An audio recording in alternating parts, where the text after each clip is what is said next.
साथ संगत प्यार से कहना धन निरंकार जी। आज हम बात करेंगे ज्ञान के बारे में कि ब्रह्म ज्ञान क्या है। वैसे तो जीवन को चलाने के लिए कई तरह के ज्ञान, संसारिक ज्ञान मिलता है और जिससे इंसान अपना जीवन यापन करता है, मान सम्मान पद प्रतिष्ठा प्राप्त करता है। लेकिन मानव इस चीज से अज्ञान रहता है कि उसका जीवन इस धरा पे हुआ है तो क्यों हुआ है, किस लिए हुआ है और अंत में उसे कहाँ जाना है। ब्रह्म ज्ञान जो होता है वो आत्मा का बोध होता है, जिसे सेल्फ रियलाइजेशन कहते हैं। आत्मा का ज्ञान, ब्रह्म ज्ञान एक प्रकाश है, नूर है, दिव्य विवेक है जो मानव को सांसारिक दुखों से सुखों में सम अवस्था प्रदान करता है। जैसे कोई नेत्रहीन व्यक्ति बाजार में जाता है, कभी किसी से टकराता है, कभी किसी चीज से उसको ठोकर लगती है, रास्ते में उसे कई रुकावटें आती हैं, कभी कभी तो वो कदम कदम पर परेशान होता है। यदि आंखें उसे मिल जाएं तो वही बाजार होता है, वही रास्ता होता है, वही रुकावटें होती हैं, पर वो रास्ते में आराम से जाता है, आराम से गुजरता है, उसे किसी प्रकार की परेशानियों का सामना नहीं करना पड़ता। इसी प्रकार परमात्मा का ज्ञान यानी ब्रह्म ज्ञान हमें वो दिव्य नेत्र प्रदान करता है जिससे माया एवं मायापति, झूठ एवं सत्य, अस्थाई व स्थायी, नाशवान या अविनाशी की पहचान हो जाती है। ब्रह्म ज्ञान इस अविनाशी की पहचान करा के आत्मा को निज घर की पहचान करा देता है। वास्तव में ब्रह्म ज्ञान से पवित्र कुछ भी नहीं होता। यह वो ज्ञान है, अगर मन में बस जाता है तो मन पवित्र हो जाता है और इस स्थिर, अचल, अनंत, अविनाशी से नाता जुड़ जाता है। जीवन में स्थिरता आ जाती है। संसार की सच्चाइयों को हम सच नहीं कह सकते।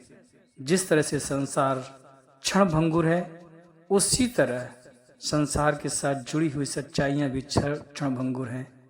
परंतु ये परमात्मा परिपूर्ण वैसे का वैसा है, ये निरंकार परम सत्य है। ब्रह्म की प्राप्ति ही मानव का मुख्य उद्देश्य है। जन्म जन्म की अज्ञानता और ब्रह्म भ्रांतियों में जकड़ी हुई ये जीवात्मा का कल्याण केवल ब्रह्म ज्ञान के द्वारा ही संभव है। जब कुछ भी नहीं था तब भी इसकी मौजूदगी थी।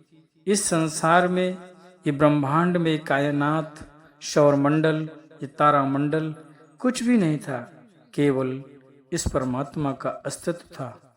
और जब रचना कर डाली तब भी इसका अस्तित्व कायम रहा। आत्मा अपने मूल को जान लेने के बाद उसके सारे भ्रमों से निजात मिल जाती है और अपने निज घर की पहचान कर पाती है। यहाँ पर हम एक बूंद का उदाहरण लेते हैं। जैसे सागर से एक बूंद बनती है और जब बूंद बनती है, आसमान में जाती है, विचरण करती है, वो भूल जाती है कि मैं कहाँ से आई हूँ। अगर वो संसार में रहकर इस माया में पड़ जाती है तो वो उसका जीवन नरक हो जाता है। फिर वो या तो नाले में गिरेगी, नाले से होते हुए तमाम तरह के कष्ट पीड़ा को सहते हुए नदी में मिलती है और नदी का पानी चट्टानों से होते हुए अंत में जाकर समुद्र में मिलती है। या तो वही जो बूंद है सीधा समुद्र में मिल जाए, अपने मूल से मिल जाए, तो सद्गुरु, आज हमारा सद्गुरु जो मिला है ब्रह्म ज्ञान देकर अपने बाहें फैलाए हुए है और अपने आगोश में समाने के लिए, इस मूल से मिलाने के लिए तैयार है। बिना कष्ट के, बिना पीड़ा के ये संसार में रहते हुए सरल रूप से जीवन गुजारने को तैयार है। बताते हैं जब ब्रह्म ज्ञान मिल जाता है, मन में बस जाता है, कहते हैं कि जब ज्ञान कर्म में ढल जाए तो जीवन का श्रृंगार बने। हम ज्ञान लेते हैं, उसका उपयोग नहीं कर पाते, उसके अपने जीवन में ढाल नहीं पाते।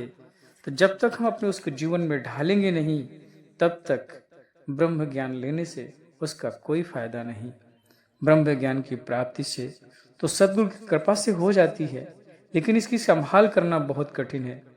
जैसे बीज से पौधा अंकुरित होता है तो उसे धीरे धीरे खाद पानी देना पड़ता है, तब वो बड़ा होता है, उसमें फूल लगते हैं, फल लगते हैं और छायादार वृक्ष बनता है और सारे संसार को लाभान्वित करता है। सारे संसार उसे लाभ प्राप्त करता है। ठीक इसी तरह जिस तरह हम इसी एक पौधे को संभालते हैं, इसी प्रकार ये ब्रह्म ज्ञान का बीज तो सद्गुरु ने हम पर दया करके हमारे अंतःकरण में डाल दिया, परंतु इसे प्रफुल्लित करने के लिए सेवा, सुमिरन, सत्संग की जरूरत पड़ती है। जैसे जलते दीपक को हवा को बचाने के लिए हाथों की हथेलियों से दीपक को सहारा देना पड़ता है, ढकना पड़ता है, इसी तरह ज्ञान रूपी दीपक को जब हम माया रूपी हवा को बुझाने की कोशिश करती है, जब हवा बुझाने की कोशिश करती है तो सुमिरन रूपी हाथों से ढककर उसे बुझाने से बचाना होता है।